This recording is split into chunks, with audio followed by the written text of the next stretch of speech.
चीन के रक्षा मंत्री वेई फेंगे ने अमेरिका के रक्षा मंत्री लॉयड ऑस्टिन से बातचीत की है और पहली ही बातचीत में उन्होंने अमेरिका को सीधे तौर पर धमका दिया है। आपको बता दें, चीन और अमेरिका में ये जो बातचीत हुई है तकरीबन 1 साल बाद हुई है, वो भी लगातार अमेरिका के कहने पर, और इसमें सीधे तौर पर चीन ने अमेरिका को धमका दिया है। आखिरकार किस बात पर चीन ने अमेरिका को धमकी दी है, चलिए आपको खास रिपोर्ट में दिखाते हैं।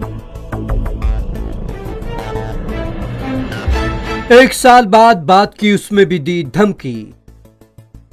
अमेरिका में बाइडेन सरकार के आने के बाद से झटका दे रहे चीन के रक्षा मंत्री वेई फेंगे ने बुधवार को पहली बार अमेरिका के रक्षा मंत्री लॉयड ऑस्टिन से बात की। अमेरिकी रक्षा मंत्री के 1 साल से चले आ रहे अनुरोध पर पहली बार हुई बातचीत में चीनी रक्षा मंत्री ने ताइवान और यूक्रेन को लेकर धमकी दे डाली। वेई ने कहा कि अमेरिका समंदर में उकसाने वाली कार्रवाई और यूक्रेन को लेकर चीन को धमकाना बंद करे।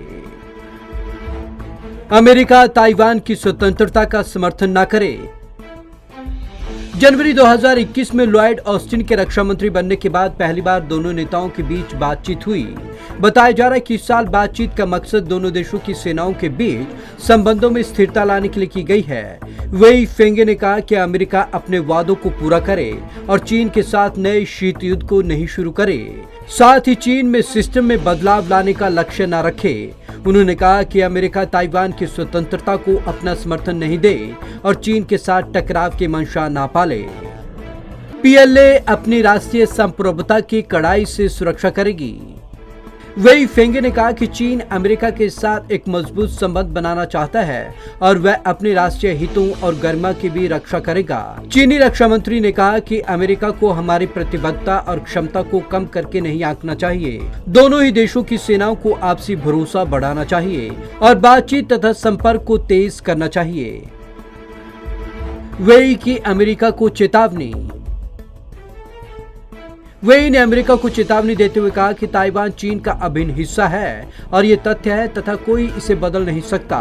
उन्होंने कहा कि अगर ताइवान के मुद्दे को सही ढंग से हैंडल नहीं किया गया तो इसका चीन अमेरिका रिश्तों पर गंभीर दुष्प्रभाव पड़ेगा।